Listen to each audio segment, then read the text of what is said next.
Ogbanje sneaked out of her room late at night, gently and quietly passing her two sisters sleeping prone figures as their snores disturbed the silent night. She quietly tiptoed towards the front door, opened it and closing the door gently behind her. Then she ran towards Udum village river. It is time for Nena to die. Aku requires for her blood. Today marks the third day Nena's life will end. O.G.B.A.N.J.E told her, follow witch's coven, as they all laughed but were cut short when they had a voice. Nena won't die in the Amusu. You witches, as long as I live you no longer have the powers over her. Who dares interrupt the great gathering of Okosisi? Show yourself if you have the guts, bellowed O.G.B.A.N.J.E in anger as she and her coven witches looks around them. Can you dare a lion to fight with you and you live to tell the tale? I have said what I needed to say. Do not dare me. Nena will not die. I have spoken and so shall it be. You lied, you are just a coward hiding behind your shadow. Aku will take his sacrifice. If you think you are made of iron, then come out of your hiding place and face me, coward, O.G.B.A.N.J.E said in anger. The unknown voice gave out a hilarious laugh. I am already standing in front of you. Once the voice said that O.G.B.A.N.J.E and her coven stare around them, the voice continued, and your great Aku is a weaker and lesser god before me.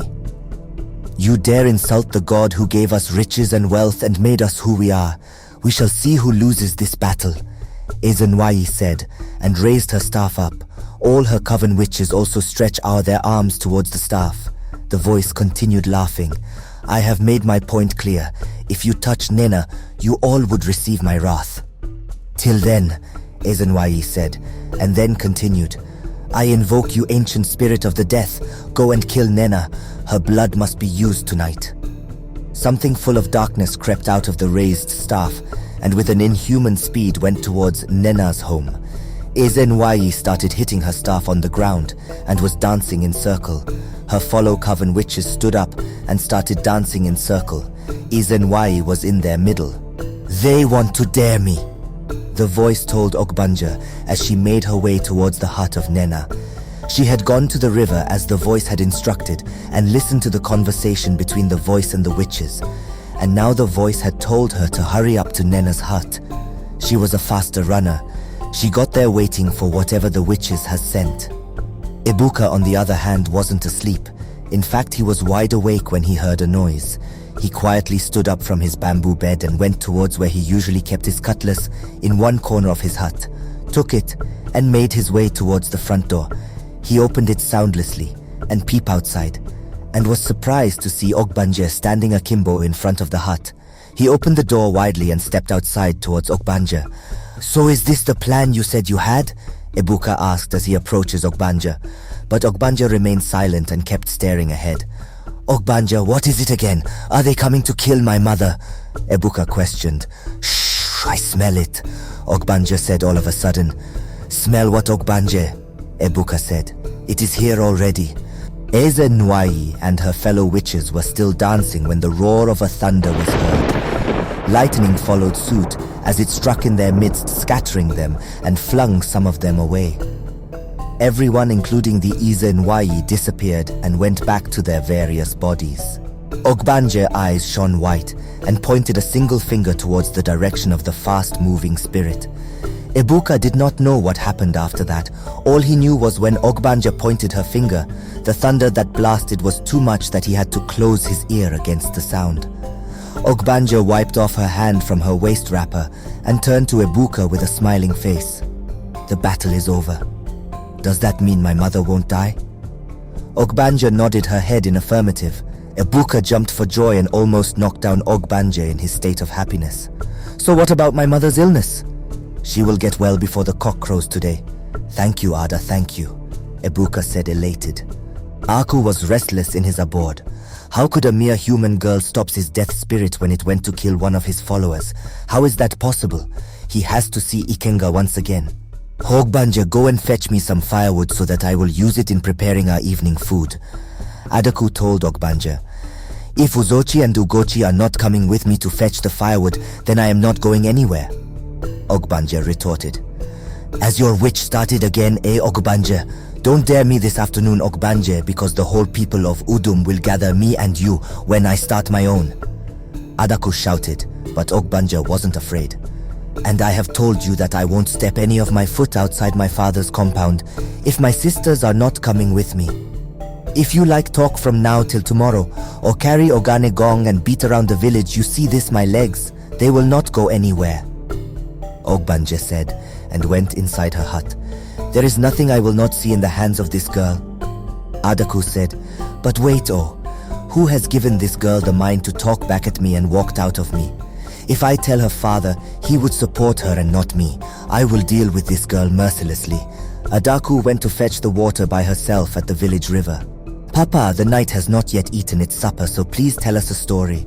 O.G.B.A.N.J.E told her father that evening. She, Ugochi and Uzochi were seated around him. Okoro cleared his throat as he began. Long time ago in the animal kingdom, Okoro began, as his 3 daughters listened with rapt attention. They had just finished a full plate of pounded yam with thick egusi soup garnished with bushmeat. Its aroma filled the air around them.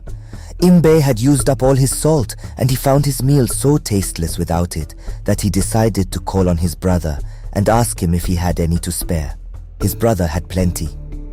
How will you get it back to your home? He asked O.G.B.A.N.J.E.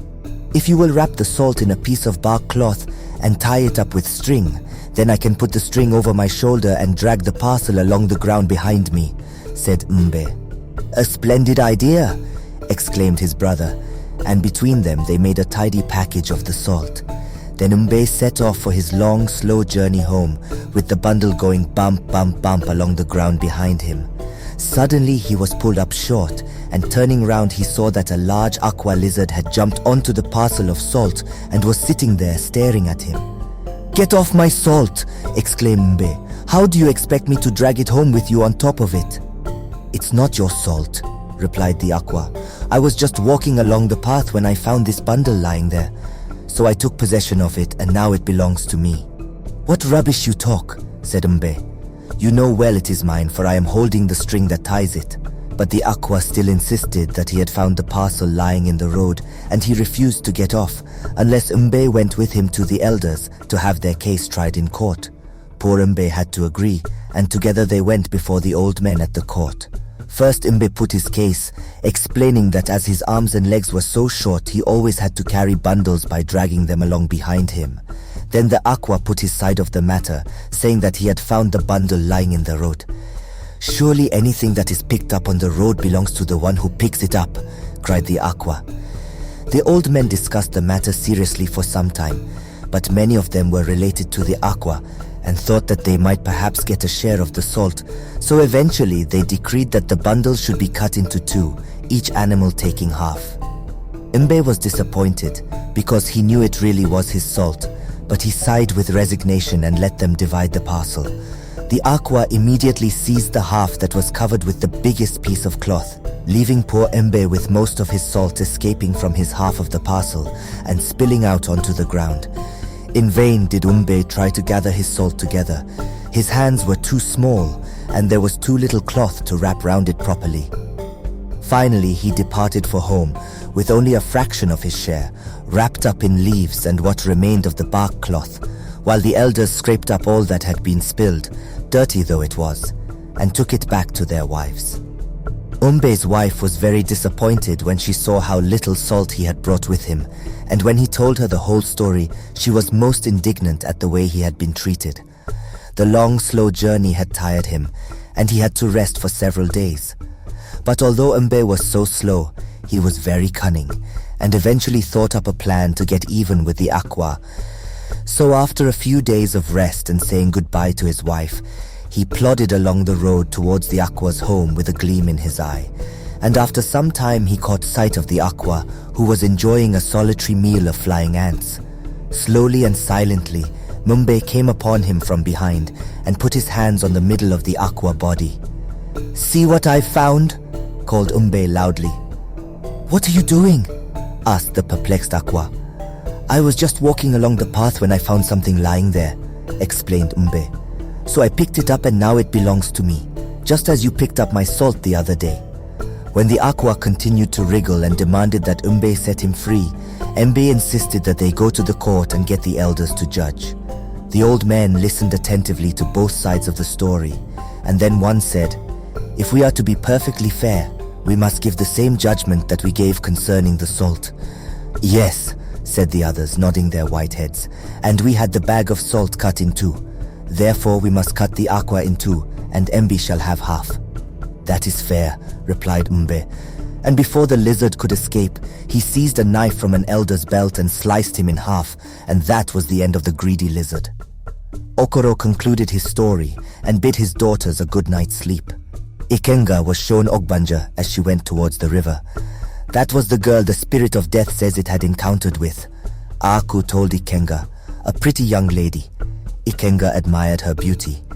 If she is as strong as you have said, then she is fit to become my queen, Ikenga said out of blue. I don't get you, wise one. She is human and you are a god. And by the way, how do you intend to make her your queen? Ikenga laughed out loud.